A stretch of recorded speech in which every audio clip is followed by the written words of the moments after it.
안녕하세요. LA의 비투쇼입니다. 이번에는 FTX 피해 보상 관련 업데이트 시간으로 준비해 보도록 하겠습니다. 오늘도 역시 전문가들 함께하고 계시는데요. 간단하게 소개해 드리도록 하겠습니다. 먼저 제 왼쪽에 계시는 성운규 변호사님. 네, 반갑습니다. 안녕하세요. 그리고 제 밑에 계시는 데이빗 강 대표님. 반갑고요. 반갑습니다. 네, 그리고 제 대각선 아래 계시는 제일리 교수님. 네, 반갑습니다. 지난번에 소개를 해드렸기 때문에 이렇게 빨리 진행해 보도록 하겠습니다. 자, 먼저 FTX 이야기 나누기 전에 요즘 시장 상황이 조금 막 흔들흔들 여러 가지 막 움직임이 포착되고 있는데 뉴욕에 계시는 우리 강 대표님 지금 분위기가 어떤지 월가에서는 또 전 세계적으로 그런 것 좀 잠깐만 한번 말씀해 주시죠. 네, 안녕하세요. 반갑습니다. 네, 가장 최근 크립토 시장에서 지금 얘기가 거론되고 있는 것은 중국 완화책 부양책인데, 이전번에 저희 중국 부양책 예고가 되었는데, 그때부터 일주일 남짓 지나지 않아 중국 원 부양책을 발표했고, 크립토 시장에 적지 않은 영향을 주고 있는 것 같습니다. 음, 하지만 저희가 염두에 둬야 되는 것은 중국 내수 시장이 취약해야 되는 것을 저희가 인지를 하고 있어야 되는데요. 50세 미만 인구 부족으로 프로덕티비티 생산성에 상당한 타격이 있지만 또 내수 경제의 중요한 소비력이 급격하게 축소가 되고 있습니다. 그래서 중국에서 음, 부양책을 하더라도 이것이 컨슈머리즘으로 바잉 파워로 이어지기는 힘들어서 지금 어, 이자율을 낮추고 또 reserve requirement라고 지급 준비율을 더 낮추는 그러한 정책들을 폈지만은 하지만 그걸로는 역부족이 될 것 같고 또 음, 실제로 돈을 찍어서 푼다고 하더라도 그걸 소비할 수 있는 인구가 충분하지 않아서 그런 점들을 우려를 해야 될 것 같습니다. 근데 네. 아무래도 중국 내부에서도 이 사실을 알고 있어서 이것으로 또 크립토를 통해 어, 달러를 사고 싶고 또 비트코인을 사고 싶어 하는 것 같은데 그런 증거로 저희 한국에 김치 프리미엄이 있는 것처럼 중국에도 만두 프리미엄 같은 그런 USDT 테더가 장외로 거래가 활발하게 되고 있어서 음, 거기에 미치는 그런 달러 프리미엄을 저희가 볼 수가 있었습니다. 네, 그러한 또 움직임이 있고 또 최근에 또 미국에서는 물가 소비 지수가 조금 낮게 나왔죠. 네. 그래서 그러한 또 미국에서는 계속 좋은 상황으로 이어지고 있는 것 같습니다. 네. 너무 좋은 정보를 주셨는데, 참고로 우리 강 대표님은 영어가 더 편하신 분이라 한국말로 이제 말씀하시는데 좀 어려움이 있는데, 정보는 다 탁탁탁 캐치가 됐는데, 사실 중국 얘기가 너무 중요한데, 중국에서 지금 대규모 부양책을 막 퍼붓고 있고 돈을 막 찍어내고 있는데, 그렇다고 해서 중국 경제가 살아나는 건 아닌데, 대부분 다 알고 계시잖아요. 그런데 적정선에서 찍어내 갖고는 지금 약발이 안 먹히니까 좀 더 많이 해야 되는데 그것만으로도 모자라니까 차선으로 아무래도 코인 쪽과 또 연동해서 뭔가 움직임이 포착된다. 그런 걸로 이해를 하고 있습니다. 너무 중요할 것 같아요. 코인 시장에도. 그리고 우리 강 대표님은 헤지펀드를 지금 운영하고 계시기 때문에 이 전 세계 경제 그리고 또 자금줄에 대해서 굉장히 해안이 있으십니다. 이런 부분 참고하시고요. 그리고 이 교수님 지금 어디 계시는 거예요? 아부다비에 계세요? 아니면 한국에 계세요? 돌아왔습니다. 돌아오셨어요. 어떻게 되셨나 네네. 지금? 그거 간단하게 뭐, 말씀드리면. 아부다비는 언제든지 항상 너무나 다이내믹하고 재밌고요. 예, 예. 최근에도 지금, 저희 구프펀드에서 운영하는 회사 중에 포트폴리오 하나를 이제 감사를 했는데, 네. 그 회사가 블록체인을 쓰는 회사예요, 실제로. 음, 그래서 이제 그 데이터베이스를 블록체인으로 관리하고 있는데, 저희가 이제 뭐, 그랬죠. 지금 당장은 회사의 그 수지를 맞추기 위해서 AWS나 알리바바 클라우드를 쓰는 게 낫지 않냐. 근데 딱 이러는 거예요. 미래를 위해서 대비한다. 지금 블록체인 써야 된다. 와. 너무나 당연한 듯이 이렇게 얘기를 하니까 저희가 막 좀 블록체인 하는 사람으로서 막 창피하고. 음, 아무튼 근데 뭐 예전에는 진짜 좀 안타까운 게 아직도 우리나라에서는 막 꿈을 팔고 있는 것 같은데 음. 지금 중동에서는 아예 실제로 지금 서비스가 되고 있으니까 블록체인 기술이 어, 그런 거에 좀 충격을 지금 받고 있고요. 그래서 많은 와, 회사들이 지금 블록체인을 사용하고 있습니다. 와. 실제. 그래서 뭐 지- 거의 뭐 5년 후면은 거의 메인 데이터베이스로 도입이 되지 않을까라는 예측을 하고 있습니다. 야, 그런 부분이 정말 중요한 것 같아요. 사람들이 뭐 코인 투자해서 이 나라가 투자했다, 돈 넣었다 이런 거에만 초점을 맞추는데 실제로 사용되는 게 중요하고 만약에 진짜로 그런 인프라가 갖춰진다면 조금 더 그 다음 수를 내다볼 수 있잖아요. 그런 부분을 직접 경험하고 오신 거죠. 와. 네. 그리고 저희가 항상 주시하고 있는 슈아님도 관심을 갖고 있는 블랙락. 예, 아, 블랙락이 사실 요즘에 그 비트코인 그 방어선을 만들고 있다는 얘기가 있지 않습니까? 그렇죠. 그래서 그 비트코인 ETF가 그 플로어를 보시면은 약간 가격이 떨어지면은 ETF가 사더라고요. 그래서 음, 예전 같았으면은 그 프로그램 매도, 그다음 옵션 같은 거가 막 다 걸리면은 다 트리거 돼갖고 막 다 팔려갖고 음, 하방이 없이 막 계속 내려갔는데 음. 이제는 막 그 프로그램 매도가 나타나도 ETF가 저지선을 딱 형성을 하는 것 같다. 아, 그래서 지금 현재 그 블록체인 ETF 때문에 그 비트코인 ETF 때문에 한 40 빌리언, 음, 50조 넘게 돈이 들어왔고 그중에 반이 블록락이 차지하고 있습니다. 네. 아, 그래서 정말. 그 비트코인의 그 저지선을 원하는 사람들한테는 그 땡큐 블랙락이 되고 있고 음, 그 예전에는 막 쇼트 쳐갖고 돈 버시는 분이 계셨는데 이제는 아 쇼트 치면 위험하다라는 얘기가 이제 나오고 있죠. 음. 어우, 요번 시즌에는 블랙록을 빼놓고는 얘기를 할 수 없을 것 같아요. 아, 정말 또 이렇게 이, 이 세상이 흘러가는 경제가 또 중국에서 아부다비에서 이렇게 진행되는 걸 우리가 생각해 보면 가슴이 뜨거워지는데 너무 가격에만 또 집착하다 보니까 좀 아쉬운 그런 생각이 들기도 합니다. 자, 어쨌든 지금 오늘 여러분들과 나누고 싶은 얘기가 FTX 관련이니까 FTX에 대해서 조금 업데이트를 좀 해봤으면 좋겠는데요. 이건 좀 변호사님께서 한번 말씀해 주시면 좋을 것 같은데 이번에 중요한 결정이 있었잖아요. 거기에 네, 대해서 짤막하게 업데이트 부탁드립니다. 네네. 일단 10월 7일 히어링에서, 그 법원 심의죠. 그 판사가, 돌시 판사가 이 플랜을 승인을 했죠.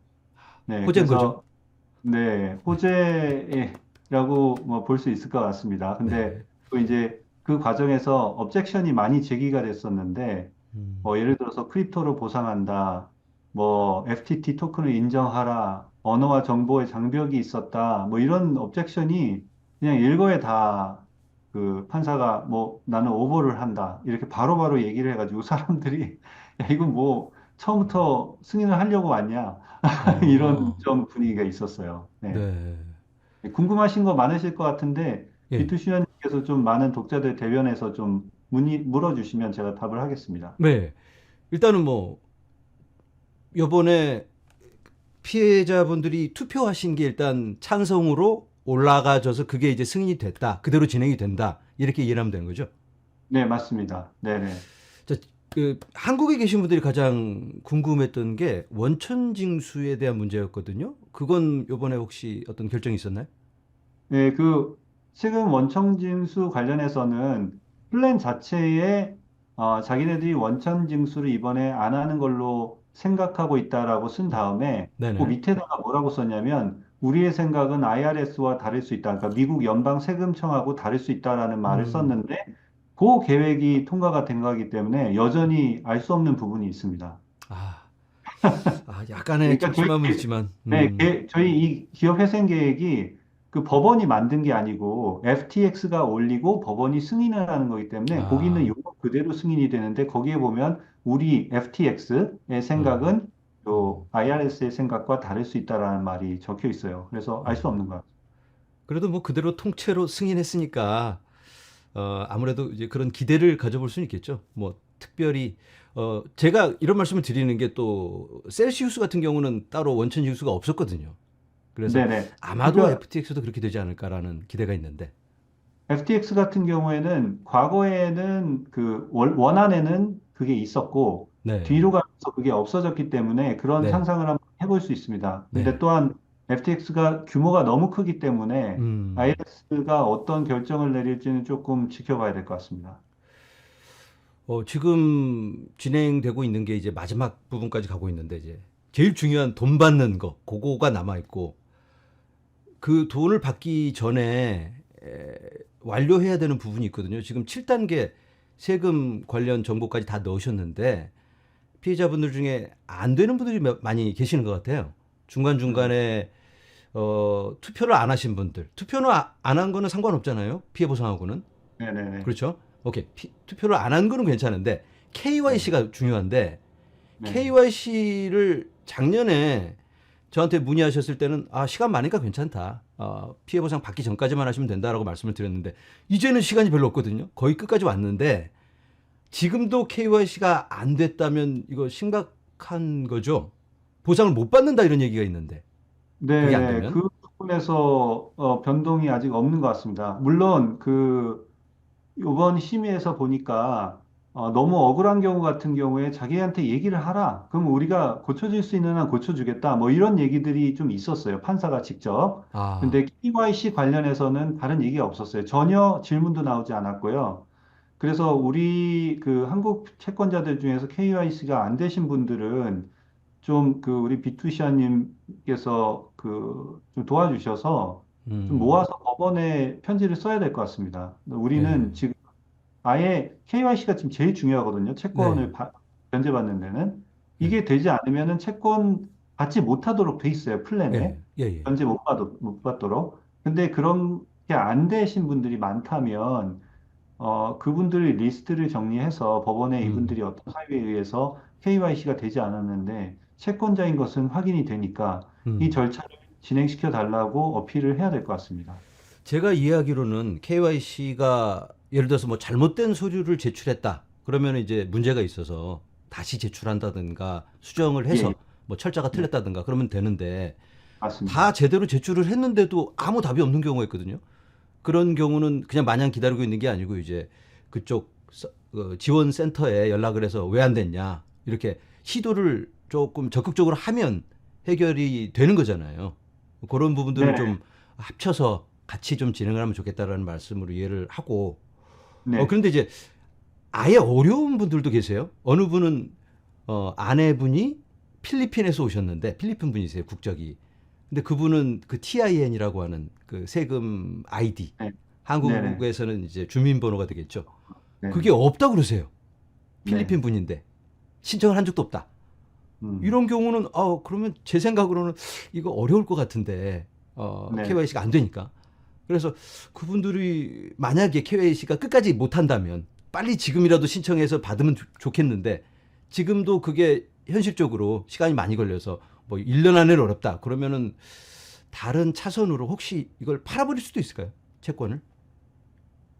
그 부분은 뭐 이 교수님이나 강 대표님이 말씀을 해주시면 좋겠는데 KYC가 안 돼서 제가 이제 크롤 쪽하고 많이 왔다 갔다 해보니까 크롤 쪽도 자기들이 가지고 있는 템플릿에 담겨 있지 않은 여러 가지 요소들을 조금 오픈 고려하고 있는 것 같긴 해요. 네. 예를 들어 뭘 달라 그랬다가 아니 한국 사람은 그게 없는데 이걸 음. 내면 안 돼. 그러면 받아주고 이런 음. 것들이 있어서 예를 들어서 텍스 넘버가 없다. 그러면은 왜 없고 무엇으로 대체할 수 있는지 이런 것들을 빨리빨리 그쪽과 좀 상의를 해서 그쪽에서 해줄 수 있는 것들, 그런 음. 것들 좀 알아낼 수 있었으면 좋겠습니다. 뭐 오케이. 텍스 넘버가 없을 경우에 채권을 못 파느냐? 지금까지는 그렇지 않습니다. tek스 넘버 아, 없어도 채권 팔 수 있어요. 오케이, 오케이. 네네. 알겠습니다. 네. 어, 자, 스테이블 코인. 스테이블 코인으로 피해 보상을 받을 수 있을 것 같다라는 희망이 생겼는데 거기에 대해서 또 이번에 결정된 게 있을까요? 네. 그럼요. 그, 일단 distribution in kind 크립토로 하는 거는 안 된다고 했고요. 그 반대자가 있었어요. 이의 제기자가 있었습니다. 왜 아, 크립토로 안 되냐? 그렇게 해서 쭉 설명을 했고 그 FTX 쪽에서는 우리가 현금으로 초기부터 다 바꿨기 때문에 이게 안 된다. 이렇게 얘기를 했고 아, 판사가 objection overruled 이렇게 딱 선포를 했어요. 그래서 크립토로 아, 받는 건 아예 안 되는 걸로 됐고 실망스럽네. 네, 그거는 이제 결판이 난 것 같습니다. 음. 그리고 스테이블 코인으로 받을 수 있느냐? 요거는 이제 가능성만 열어놓고 있었잖아요. 네. 거기서 어떤 질문자가 이런 질문을 했어요. 야, 너네 코인베이스 같은 데 가가지고 같이 의논하면 금방 될 텐데 그런 거 해봤어? 그렇게 얘기를 하니까 FTX 쪽에서 아니, 우리는 아직 거기까지는 논의도 못 해봤다. 아, 이랬어요. 예, 그래서 음. 이게 이 사람들이 하려고 그러는 건지 정말 될 건지 그런 부분에서 상당한 퀘스천 마크를 남기면서 끝났습니다. 오케이. 아직은 결정되기 없다라고 일단은 네, 이해를 하고, 예. 그리고 오케이. FTT는 제로. FTT는 제로. 예, 그건 네, 알고 그거는 있었는데 혹시 하는 기대가 네, 있었는데 역시 네, 또 제로. 채권자분들 중에서 그거를 제기하신 분이 있었어요. 그 음, 자리에서. 오케이. 근데 판사가 딱 듣더니 바로 오버를 이렇게 오케이. 얘기하더라고요. 네. FTT를 갖고 계신 분들은 희망을 버리시기 바랍니다. 오케이. 아, 참 안타깝습니다. 예, 너무 좋은 안타깝고. 시도였는데 너무 네, 안타깝습니다. 오케이. 그러면은 일단 아까 제가 질문드린 채권 좀 좀 어려운 채권 받는 거 그거 교수님께서 좀 답해 주시면 어떨까요? 그런 KYC가 안 된 그런 채권도 지금 너무 복잡하니까 이거 끝까지 안 될 것 같아. 이런 것도 이 판매가 가능할까요? 네, 그 뭐 대체 가능한 신분 보증을 할 수 있고 주소지 보증을 할 수 있으면은 대체 가능한 정보가 있으면은 가능하다고 생각합니다. 근데 이제 오케이. 다 케이스 바이 케이스이기 때문에 그분의 또 채권 액수에 따라서도 오케이. 만약에 작은 금액이면 또 바이어가 그런 그 귀찮은 걸 안 할 수도 있고요. 네, 좀 그렇죠. 액수가 크면은 아 그래 우리가 믿을만 하니까 음, 살게 오케이. 이렇게 될 수도 알겠습니다. 있습니다. 그러니까 지금 여러 가지 진행 상황에 좀 돌발 상황이 생겨서 잘 안 되는 분들, 그런 분들은 이거 끝까지 하려다가 타이밍 못 맞춰서 잘 안 될 수 있는 그런 가능성이 있다면 그냥 넘겨버리는 방법도 좋은 방법이 될 수 있다. 이렇게 이해를 하면 될 것 같아요. 자, 그리고 이번에 좀 전반적인 조심해야 될 것 같긴 한데요. 그 네, 무슨 말씀? 방금 말씀하신 대로 만약 채권을 그 온전한 채권이 아니거나 그 채권을 FTX가 온전히 인식되지 못하는 상태에서 잘못 팔게 되면은 그게 팔린다 하더라도 나중에 리콜스가 될 수 있기 때문에 아, 상당히 주의해야 될 부분이라서 꼭 전문가들하고 상의를 하셔야 될 것 같습니다. 예, 케이스 바이 예. 케이스 부분도 있고 그래서 우리 이 교수님이나 강 대표님하고 상의를 좀 한번 하시면 좋을 것 예, 같습니다. 예. 예. 지난번에 네, 교수님께서, 변호사님께서 말씀해 주신 대로라면은, 그냥 무조건 사들이는 사람들이 있는데, 이 채권자들이 빨리 팔고 싶은 마음에, 간단하네 하고 이제, 팔아버린 경우, 만약에 문제가 생기면 도로 뱉어내야 되는 그런 상황이 생길 네, 수도 있다. 네, 그래서 그런 부분에 대해서는 정확하게 그 여러 가지 조건을 살펴보고 진행을 해야 된다. 이렇게 이해를 하면 네, 될 것 네. 같고요. 채권을 혹시 그런 이유로 판매를 하실 계획이 있다면 정확하게 알아보시고 크립토 클리닉에도 문의를 하셔도 좋고요. 그렇게 하시면 될 것 같습니다. 또 타이밍에 자, 대해서 말씀을 하셨었는데, 네. 네, 타이밍이 참 중요하기도 합니다. 특히 레cord 데이트이 있기 때문에 소액 채권자들 타이밍. 분들께서 이번에 심의 이전까지에는 소액 채권자들이 매각하기 어려운 환경이었어요. 네. 저희 저번에 소액 채권자분들께서는 내년 초 2월 혹은 내년 1분기, 2분기 안에 변제받을 것도 좋은 방법으로 제안 드렸음에도 불구하고 많이 문의를 주셨어요. 음, 그때 저희가 많이 바이어들하고 트레이더들하고 의논을 했는데 아무래도 그 심의 때 이때가 레cord 데이트이 될 수도 있다는 우려점 때문에 견직된 상황이었었는데 지금 이제 심의 이후로 잠깐 지금 또 풀린 상태이기도 합니다. 네. 그래서 혹시 어, 여러 가지 불확실성으로 저에게 연락을 주셨던 소액 채권자들 분인 것 같은데 내년에 1분기 안에 코인베이스의 논의도 안 된 스테이블 코인으로 변제받는 것이 힘들 것으로 판단되고 있는데 국제 송금 등으로 변제 절차가 복잡해지고 그런 어려움들 예상되시면은 또 레컬데이 나오기 전에 스테이블 코인 말고 은행 송금으로 확정되기 전에 조치를 취하는 것도 하나의 좋은 방법이 될 수 있을 것 같습니다. 이번에 심의 때 이 채권을 팔 수 있는 마지막 만기일 그게 정해질지 모른다 이런 예상이 있었는데 이번에 그런 건 정해진 게 아닌 거죠. 아직 안 나왔습니다. 그러니까 아직도 팔 아직 수 네, 있고 모른다건.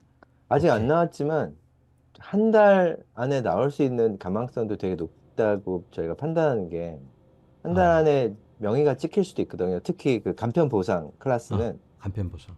그래서 이제 그 강 대표님처럼 말씀하신 게 한 달 정도 채권 판매가 이제 유통이 될 수도 있겠다는 생각을 저희가 하고 있습니다. 아, 근데 이제 그 다음에 지나면은 그 명의가 찍히게 되면은 그 사람한테 통해서 받아야 되거든요, 돈을. 음, 네. 예, 이해했습니다. 네. 그러니까 그게 이때까지는 그 돈이 누구한테 가야 되는지에 대한 그 마지막 날짜가 발표될 텐데 그 발표가 갑자기 발표된다고 해서 오늘부터는 아니고 언제부터 하고 이제 미리 발표가 될 테니까 아직 시간이 조금 있잖아요. 어느 정도 결정할 수 있는. 그렇죠. 그렇게 이해를 해도 되겠죠.